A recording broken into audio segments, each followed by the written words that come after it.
Muy bien, queridos hermanos y hermanas, vamos a continuar nuestro comentario de la Carta a los Romanos, capítulo 10, donde habíamos llegado a un punto de extraordinaria importancia.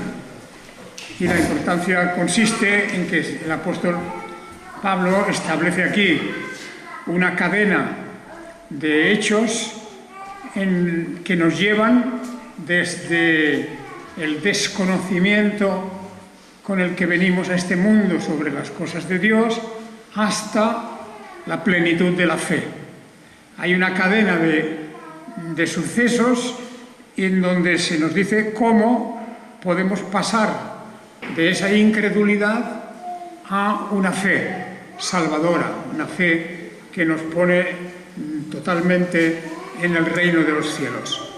Y esa cadena de hechos la menciona, que ya el domingo pasado hablamos de ello, la menciona aquí en el capítulo 10, desde el versículo 14 en adelante. Y es a la cuestión de que hay que invocar el nombre del Señor para ser salvo. Invocar significa llamar, suplicar, pedir con fe, para que esa salvación y esas promesas divinas se cumplan en nosotros.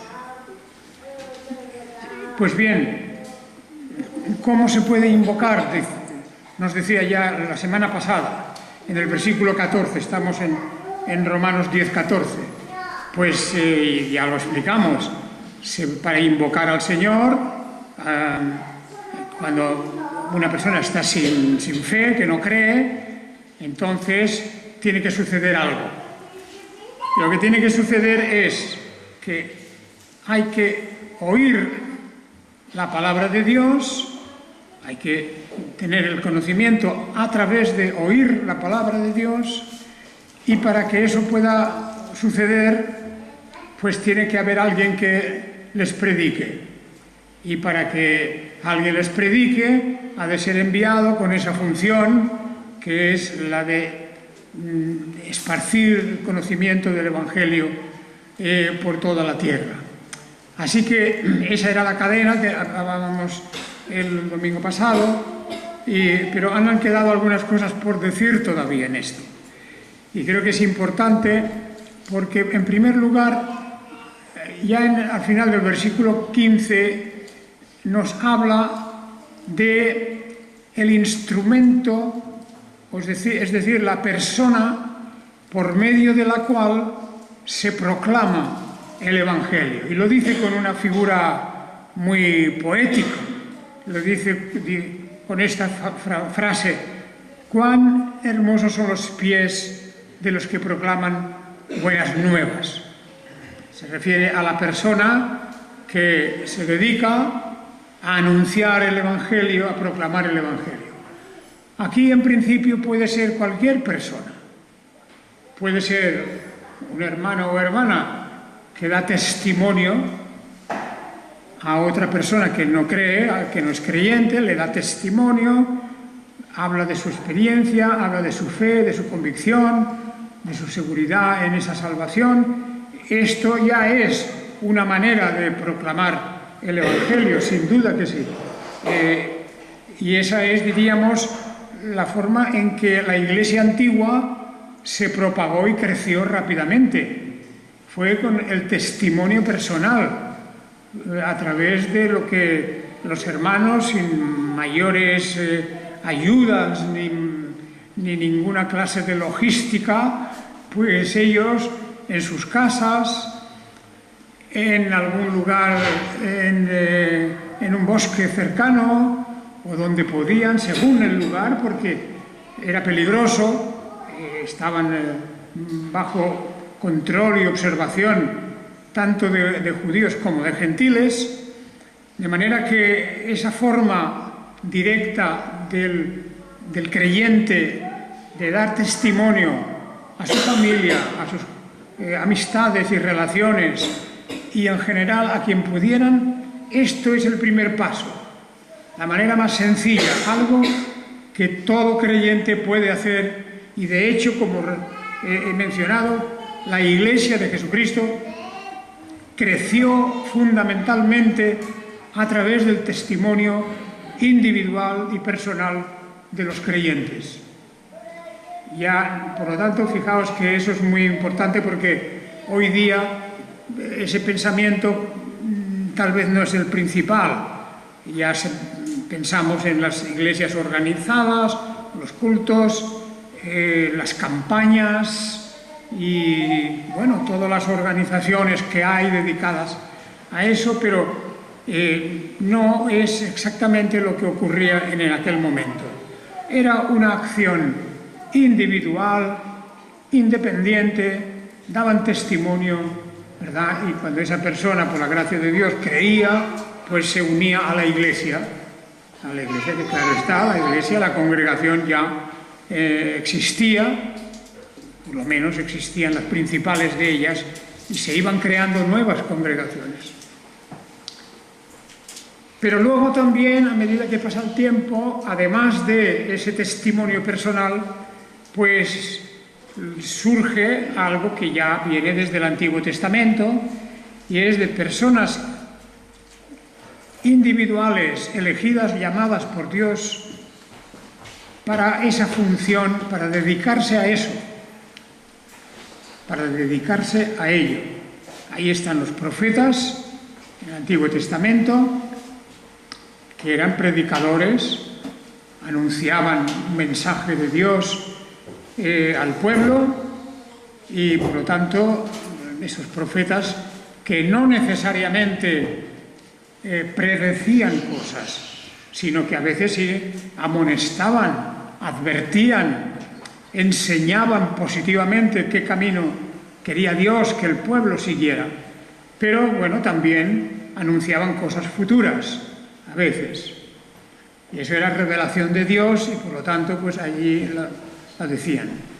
Pero ya cuando pasamos al Nuevo Testamento, esa tradición continúa. La tradición de que en el pueblo de Dios hay unas personas llamadas y elegidas para la función de anunciar, proclamar el Evangelio, es decir, las buenas noticias. Eso en el Nuevo Testamento pues ya aparece desde un buen principio. Por supuesto, el propio Señor Jesucristo, que viene como el gran vocero, el gran comunicador del Evangelio, pero acordémonos también de antes el precursor Juan el Bautista, y acordémonos luego de los diversos personajes que aparecen sobre todo en los primeros discípulos y sobre todo los apóstoles. También los apóstoles pues fueron predicadores,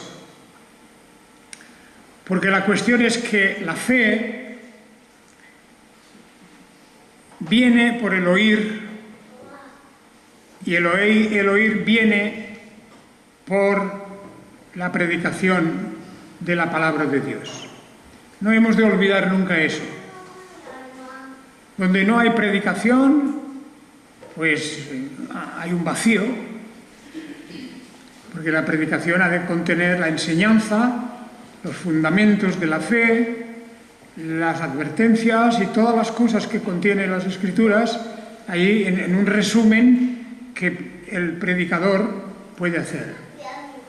Además, como he dicho antes, de la persona individual que da testimonio de la vida, de la fe, que da testimonio de su experiencia y que puede con eso llevar el conocimiento del Evangelio a otras personas. Pero está claro que de esos elementos que vemos aquí, es decir, el hecho de invocar, para invocar hay que llegar a creer, para eso hay que llegar al conocimiento de la verdad y tener fe en ello. Y nos dice, pues, ¿cómo oirán sin haber quien predique? Aquí el apóstol pone una condición importantísima, sobre todo especialmente en aquel tiempo. Claro, muchos dirán, bueno, hoy día tenemos libros y con los libros una persona puede llegar al conocimiento del Evangelio. Claro que sí. Hay libros, comentarios, hay libros de aplicación de la fe, de la vida práctica, todo. Con eso es verdad que son libros que han llegado al corazón de las personas. Algunos muy famosos. Pensemos en El progreso del peregrino, el peregrino de John Bunyan, como muchos libros de la época del siglo XVII y XVI de grandes hombres de Dios que anunciaron el Evangelio, incluso a través de alegorías como el peregrino. Pues hay miles de personas que han llegado al conocimiento de la verdad y la fe en Jesucristo a través de la lectura de ese libro. Ha sido un libro muy bendecido y podríamos hablar de otros muchos y de muchos autores. Pero principalmente aquí se está hablando ya no de la palabra escrita del libro, sino de la predicación, porque la predicación siempre ha sido y será el centro de la comunicación, el medio preferido por Dios para comunicar el Evangelio a otras personas. Naturalmente, la predicación requiere, pues, un predicador. Y esto es lo que dice ese versículo 15, como está escrito: cuán hermosos son los pies de los que proclaman buenas nuevas. Hay diríamos, un cierto homenaje, o por lo menos un reconocimiento a los que se dedican a la predicación, los que proclaman buenas nuevas, o sea, el Evangelio. Y lo dice: cuán hermosos son los pies de los que proclaman buenas nuevas. Estos que se esforzaban en los caminos y en los lugares por donde tenían que ir de ciudad a ciudad, de pueblo en pueblo, para anunciar el Evangelio. Pero también el Evangelio es necesario completamente que sea el verdadero contenido de la predicación. Es decir, si el mensaje del Evangelio, y cuando hablo de Evangelio, estamos hablando en realidad de toda la revelación de Dios. Las buenas nuevas empiezan en Génesis, ¿verdad? Y a lo largo de toda la Biblia se va extendiendo.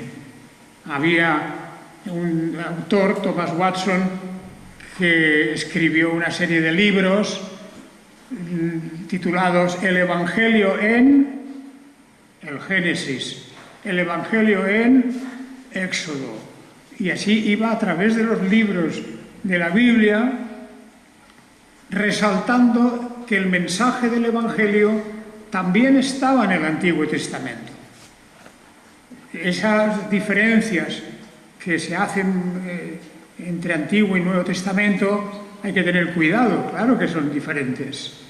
Claro que son las administraciones que Dios hace de su obra de redención en diferentes periodos. Pero como todo lleva a la buena noticia de la salvación en Jesucristo el Mesías, pues hemos de ser capaces de ver en las páginas del Antiguo Testamento que también allí se está anunciando eso.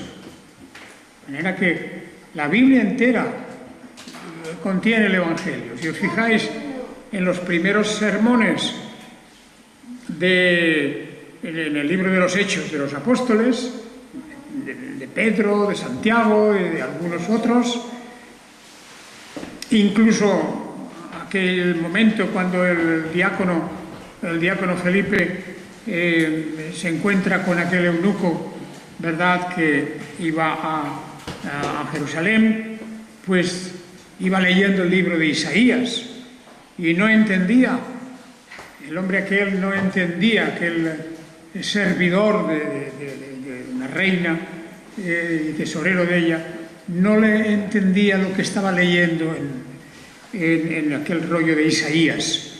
Y entonces, y por eso le preguntó, Felipe le pregunta, bueno, ¿entiendes lo que estás leyendo? Y él pues contesta, ¿y cómo voy a entender si nadie me lo explica? Si nadie me lo explica. Y entonces fue cuando Felipe pues se pone a hablarle del Evangelio, empezando pues seguramente desde muy atrás en la Biblia, y llegando a Isaías le habla entonces del Señor Jesucristo. Esto es para poner algo de relieve, fijaos en el versículo 17, si tenéis la Biblia abierta, por aquí, el versículo 17 que os leo. Dice, así que la fe, esta es conclusión, la fe viene por medio de la predicación. Y la predicación a través de la palabra del Mesías. Por lo tanto, fijaos la enorme responsabilidad del que predica el Evangelio. Más cuando se trata de predicación a una congregación, porque hay muchas personas. Pero también en la predicación o en el testimonio que se da individualmente, porque la fe llega a través de la predicación y la predicación, ojo, a través de la palabra del Mesías. Porque puede ocurrir que en una iglesia o en un grupo o en algo haya alguien que dice que va a predicar, y en vez de predicar, pues habla de otras cosas. Es decir, la predicación, estamos diciendo ya siempre que ha de basarse, ha de estar fundamentada en la palabra del Mesías, en la palabra de Jesucristo. Y por extensión toda la Biblia, porque en ella tenemos el testimonio de lo que era el Verbo de Dios que se iba a hacer humano. Hay una sucesión, por tanto, aquí. Hay un entramado en el versículo 17, donde si cortamos por algún lado, se acabó. La fe viene por medio de la predicación. Muy bien, pero ¿cuál es el contenido de la predicación? ¿De qué se predica? Pues la predicación tiene que estar fundamentada en la palabra del Mesías. El predicador, y ahora me refiero a aquello que el apóstol San Pablo llama que es digno de doblada honra, cuando está hablando en general de los presbíteros, de los ancianos, pues dice que son dignos del honor y del respeto, pero dice también particularmente los que están dedicados a la predicación de la palabra. Estos son dignos de doblada honra, reconociendo no la personalidad del individuo, sino la función que hace. La función. La importancia del predicador no es el predicador mismo, sino la función que se le ha encomendado, que es una función especial porque ya es diferente de lo que es el testimonio personal. El testimonio personal, ya he dicho que es muy importante, es el primer paso para proclamar el Evangelio a otra persona. Pero cuando llega el momento de una iglesia como la iglesia de Roma, por ejemplo, la iglesia de Roma, una iglesia ya muy numerosa, o las iglesias en Corinto, en Filipos de Macedonia, todas aquellas iglesias donde habían centenares de personas, centenares, no reunidas todas en el mismo lugar porque no se podía, pero distribuidas en grupos por aquí y por allá, y entonces allí se les predicaba el Evangelio. Pues claro, Esto no era una función que podía hacer cualquier persona, creyente y por muy entendida que fuera, sino el que estuviera llamado. La vocación, el llamamiento, junto con la debida sabiduría, con el verdadero conocimiento de las Escrituras, pues eso convierte al predicador en una figura especial. En una figura especial. Naturalmente, un ser humano con todas sus debilidades, sus defectos y todo lo que se quiera poner en eso. Pero mientras éste ejerce la función a la cual la Iglesia le ha llamado, ¿verdad?, pues entonces esa parte de todo el proceso es muy importante. Quiero decir, por ejemplo, no es lo mismo escuchar, o no sería lo mismo, escuchar a un predicador del siglo XVI, XVII, incluso del XVIII, porque todavía hay allí una reserva de grandes predicadores y teólogos. No es lo mismo eso que escuchar la predicación de muchos predicadores del siglo XIX, donde ya el liberalismo se ha instalado en las iglesias. Liberalismo afecta a qué valor le damos a las Escrituras como palabra de Dios. En el siglo XIX y XVIII también, finales del XVIII y XIX, hay un movimiento que pone en cuarentena y en duda la Escritura, la Biblia. Y naturalmente lo que se predicaba en esos púlpitos durante mucho tiempo no era la Biblia misma. La Biblia quedó relegada a un rincón y se hablaba de ética, de filosofía, de historia, de política, y las iglesias pues iban creciendo y los creyentes con ellas, claro, sin el verdadero conocimiento del Evangelio. De manera que no había una apelación al arrepentimiento, no había una descripción de la persona y obra del Mesías. Todo eso les parecía anticuado.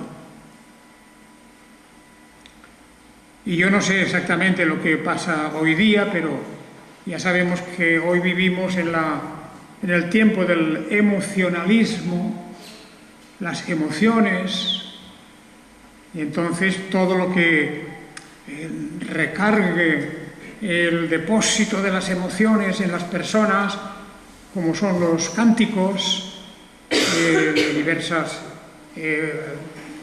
a veces de letras muy dudosas, y otros actos y actividades que gustan y llenan esas emociones que uno necesita cultivar. Pero claro, la palabra de Dios va sufriendo poco a poco ese apartamiento que se hace de ella en tantos lugares y en tantas épocas. Por lo tanto, la relación entre el mensaje, el acto de la predicación y el predicador, pues es muy importante. Es muy importante. La fe viene por medio de la predicación. Esto es una declaración definitiva. La fe no viene de otra forma. No viene de otra forma. La predicación, porque en aquel momento pues ya sabemos que más que la lectura, que era complicado, porque tener un libro no era fácil, pero era la predicación.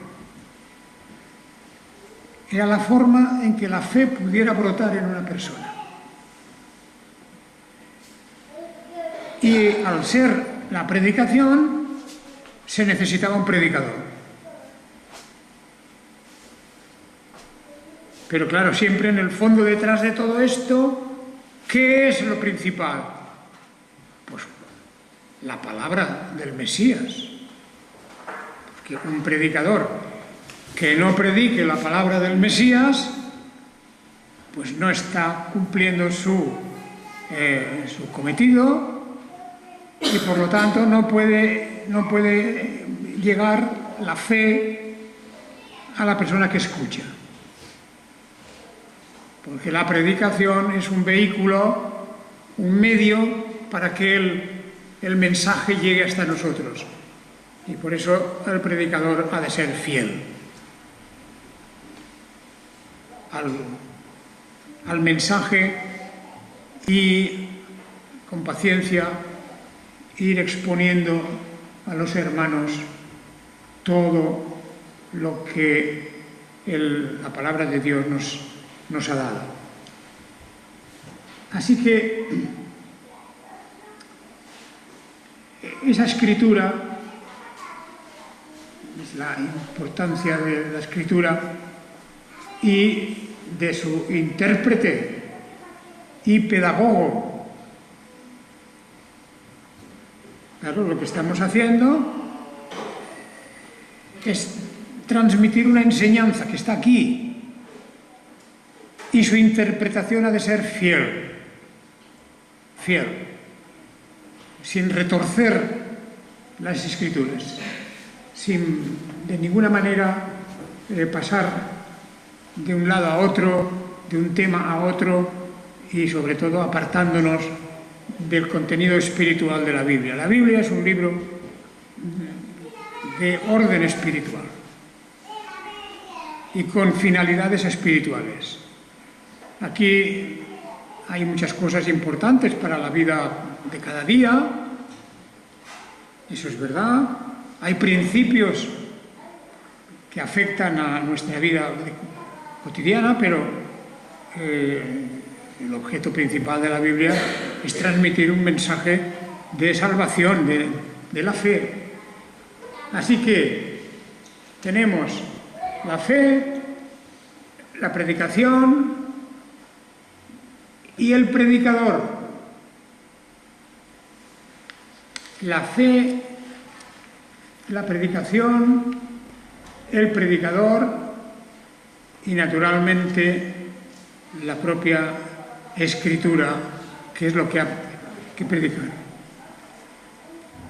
Esta es nuestra posición desde la Reforma y las iglesias reformadas, pues las que han permanecido fieles. Siempre es esa premisa. Las iglesias reformadas han intentado siempre establecer este orden para que no se desvíe el mensaje del Evangelio. Depende de esto prácticamente todo. Quiero leeros algunos textos en el libro, la carta, mejor dicho, segunda de Pablo a Timoteo, segunda Timoteo 4 y versículos del 2 al 4. Os los leo también. Donde dice, segunda Timoteo 4 versículos del 2 al 4. Le dice el apóstol Pablo a Timoteo: predica la palabra, insiste a tiempo y fuera de tiempo, redarguye, exhorta y reprende con toda paciencia y doctrina, pues vendrá tiempo cuando no soportarán la sana doctrina, sino que sintiendo comezón de oídos se acumularán para sí mismos maestros conforme a sus propias concupiscencias, y apartarán el oído de la verdad y serán extraviados a las fábulas. Yo diría que esto es una profecía del apóstol Pablo, o sea que dice, vendrán tiempos, o sea, que no que a lo mejor vienen tiempos, no, vendrán tiempos cuando sucederá esto. Y desde luego de los 20 siglos que llevamos de cristianismo, pues hay épocas muy largas que desgraciadamente esto es lo que pasaba. Todavía esto es lo que pasa en algunos lugares y regiones.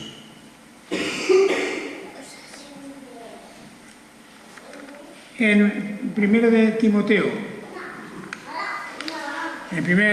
4:6, también el apóstol hace una advertencia a Timoteo. Dice, pero evita las fábulas profanas y propias de viejas. Ejercítate en la piedad, porque el ejercicio corporal para poco aprovecha, pero la piedad es provechosa para todo, teniendo promesa para esta vida y para la que viene. Fiel es esta palabra y digna de ser aceptada por todos. Y luego lo recalca, porque para esto trabajamos arduamente y luchamos, pues hemos puesto la esperanza en el Dios viviente, que es el Salvador de todos los hombres, especialmente de los que creen.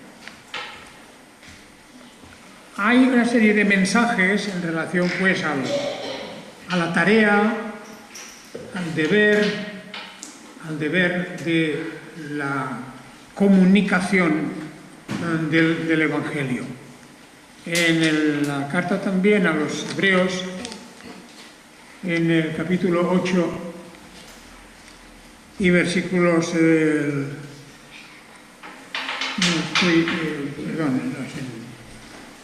Hebreos.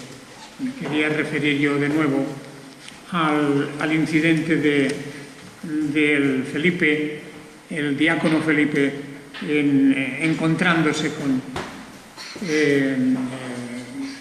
con Esteban.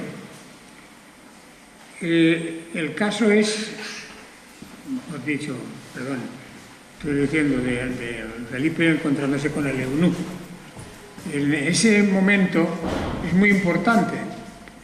¿Por qué? Pues porque realmente lo que está diciéndole Felipe es que necesita un intérprete de las Escrituras, un pedagogo, un maestro.